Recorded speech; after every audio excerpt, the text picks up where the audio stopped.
So Julie, I asked you on here because I did get an email from someone asking if we had any tips for surfing securely, safely online, because there's always eyes on us. And I feel like there's definitely something that you can let our followers know. Yeah, absolutely. So something you can do with the existing browsers that you're always using, so your favorite might be Google Chrome, you can open up something called an incognito window, and this is going to hide all of your search history, your cookies, that kind of thing. You can do it in all of your favorites. So Google Chrome, like I mentioned, is an incognito window. There's Microsoft Edge, which is another popular one, and that one is an in private window. And then Firefox as well is called private browsing.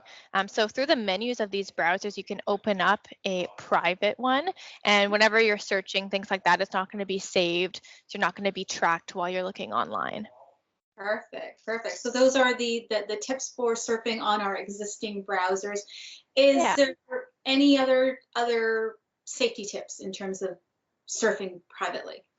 Yeah, definitely. So something that you can do if you want to try out a different web browser is one called Brave. So this one's awesome. It doesn't involve opening a new window like it would if in Google Chrome or Microsoft Edge.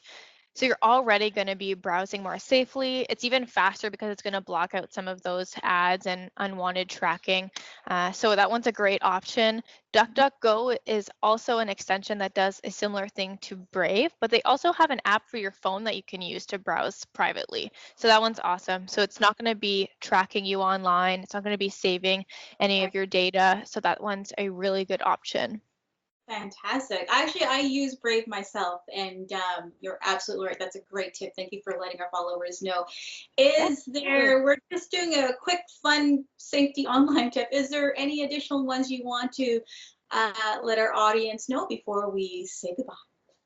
Yeah, so there's a popular one that you may or may not already have heard of. It's called Ad Block. This one's great both for home and for your work life. So you can block ads on YouTube that you might not want to see. And then also, I know we've all fallen victim to purchasing something online because an ad has popped up. Maybe we don't want to get distracted, so we want to enable this ad block.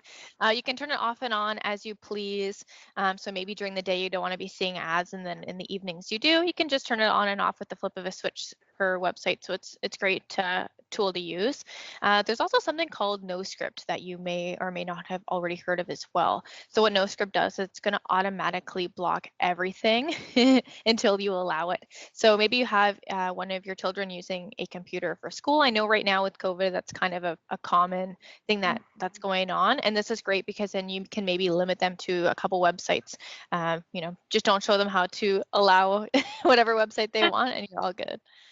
That's wonderful. Those are fantastic tips.